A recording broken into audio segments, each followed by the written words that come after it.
What's up, YouTube? Back at it again with another banger video. This time we're taking a look at Wonder Woman Dead Earth.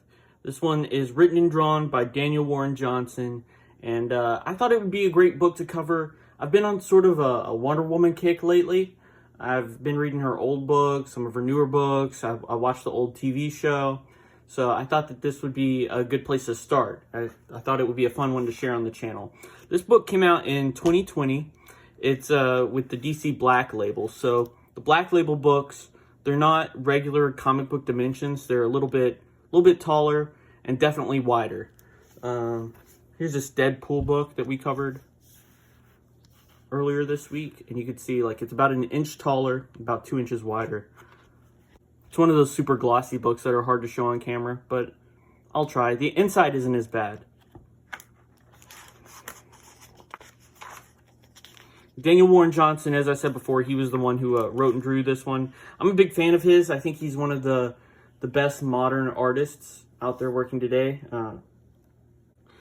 So this book is filled with surprises and definitely a lot of spoilers that I could cover in this video. I'm going to try and avoid that. I'm only going to be covering the first chapter. That way, if you are interested, there's still stuff for you to discover in the book. Like, this is just to like maybe gauge if you're interested in it, if it's something that you might like to pick up. So it starts off, we're on Themyscira, Paradise Island, and Hippolyta, Wonder Woman's mom, is explaining how she was born, how Diana was born. Hippolyta talks about how she created Diana to be the strongest of all the Amazons, how she would be here long after man's world had destroyed itself. And then we cut to man's world, and we see a group of kids.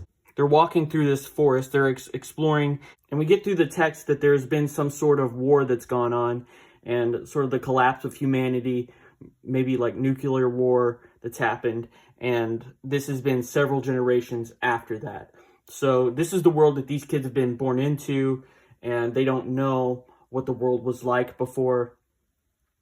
And they're exhausting their resources. So they have this map that shows all the safe places where they can go, but they've decided that since those safe places have been sort of picked clean by scavengers, that they're going to go into the unsafe regions. You know, the places on the map that are marked off where they shouldn't go, because they figure that that's where, you know, no one has gone. Therefore, there's still stuff out there. So they go out there into the unexplored locations on this map, and they come across these Hydra monsters. That's what they call them. And there's one here. And this is actually a smaller one. They actually get a lot bigger. So this is like a little baby one. And they take off. They try and escape. They run into this cave here. It follows them into the cave. And I love all this this hand lettering. You see this these sound effects. It really fits the artwork. This guy, the big guy, he stabs it with a spear. It swipes at him. They run into this cave. They have to like make this big jump. They fall down this little cliff, and they land in this area. And you can see it's like metallic in there. There's like pipes and wires, so you getting the feeling that it's sort of industrial in there. And they think they've escaped it. It follows them in there, and when it lands on this floor, it crashes through. It gives way, and they land on this this glass container here. And the monster, it's following them through. It's about to eat them. They're saying their goodbyes, and that's when Diana pops out. She's been frozen in this cryo sleep chamber underground, and now she's woken up and she's ready to fight. So she punches this thing. It bites her back. There's a back and forth. She mentions that she feels weak.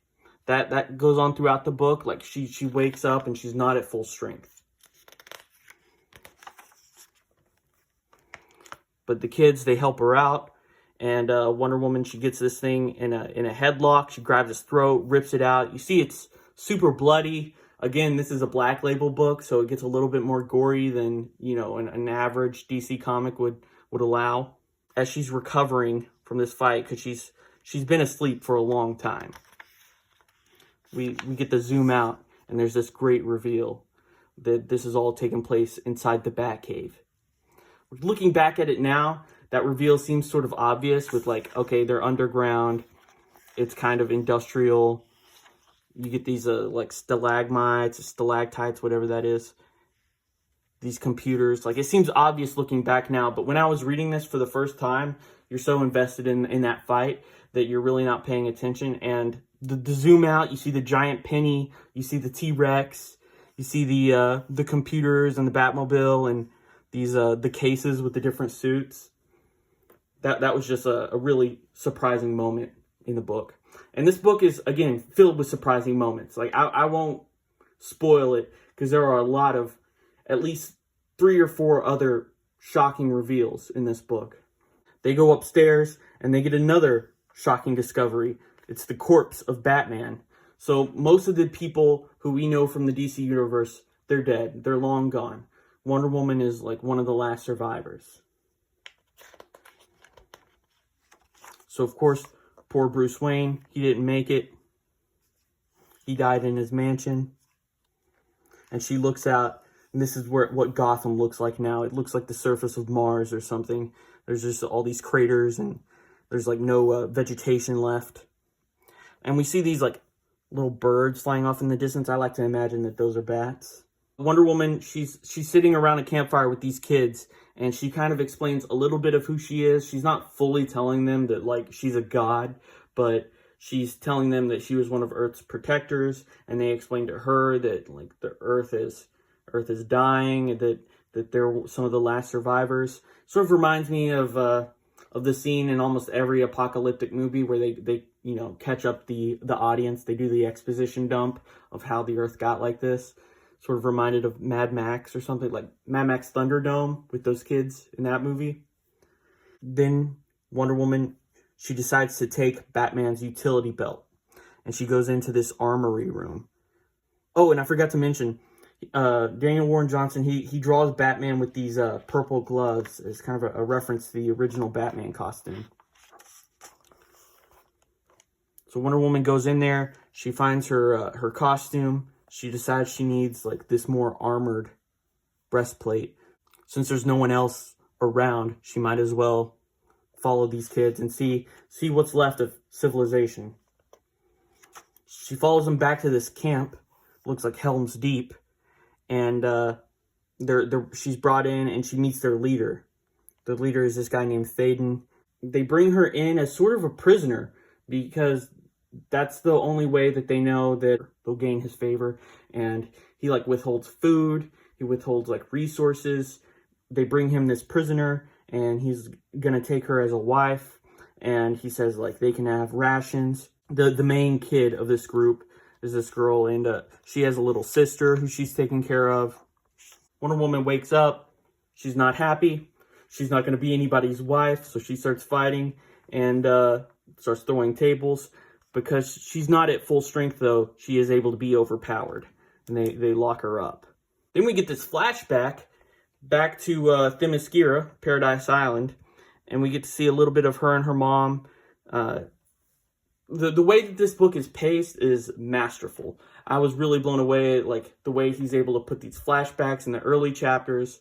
And then we get separate storylines going on in the later half of the book where it cuts back and forth. That's all done really well. And I like the way he shows Themyscira. It's not as bright and colorful as we normally see it, like the idea of Paradise Island. It's darker, but it still feels right. Like it still feels like Themyscira. Wonder Woman, she's locked up in jail.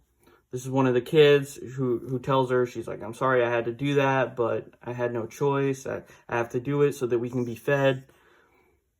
Wonder Woman, she's like, I forgive you. I understand. She thinks back to the first time she ever met a human.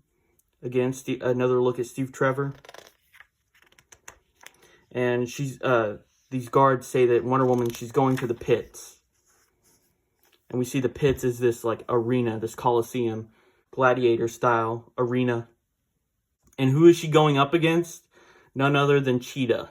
And this is one of the other characters who have managed to survive because of her mutation, because of her powers or her experiments that have been run on her. She's been able to survive all this time. And you can see she's much more monstrous than we've ever seen her before. We get this, like, these teeth on the side of her face, which remind me of either Venom or some sort of Resident Evil creature. Like, I'd be interested in what the inspiration was for that. And also she has a cheetah head on her arm. That's awesome. That's great.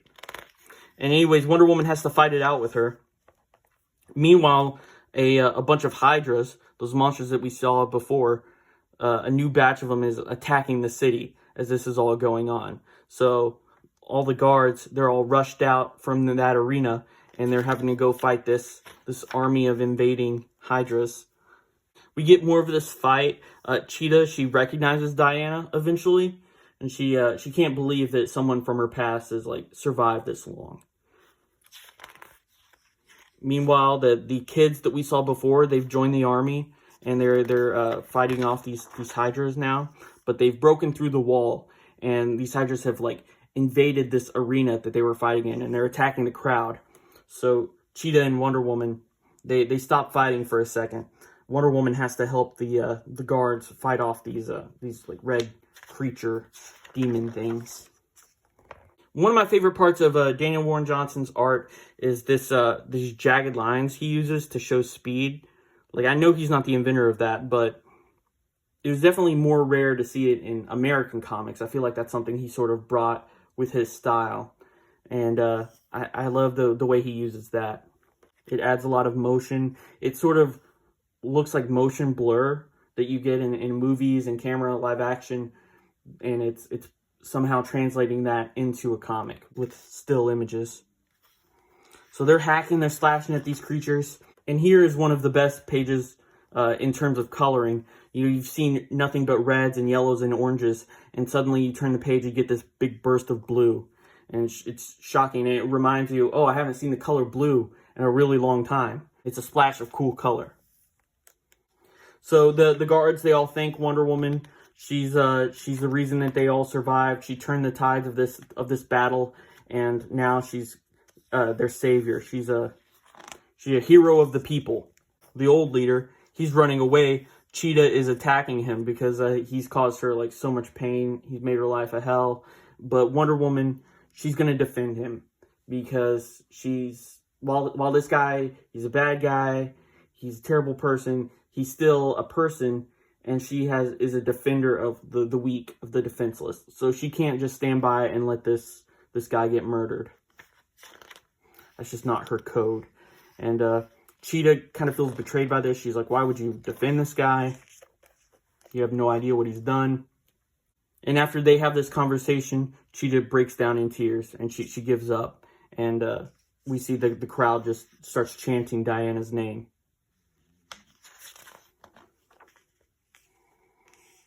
And like I said before, she's a leader of the people. She becomes the de facto head of this camp. While this Thaden guy, he gets to be put in the jail cell that she was in the beginning of the story. Cheetah runs away. She'll be back later in the book. And on our last page, Wonder Woman says that she's going to lead them to a new place, a new home. Since, they've exhausted all these resources in this land, since it's infested with these creatures, she's planning on taking them back to Themyscira with her. And she promises them this paradise island that she's going to take them to.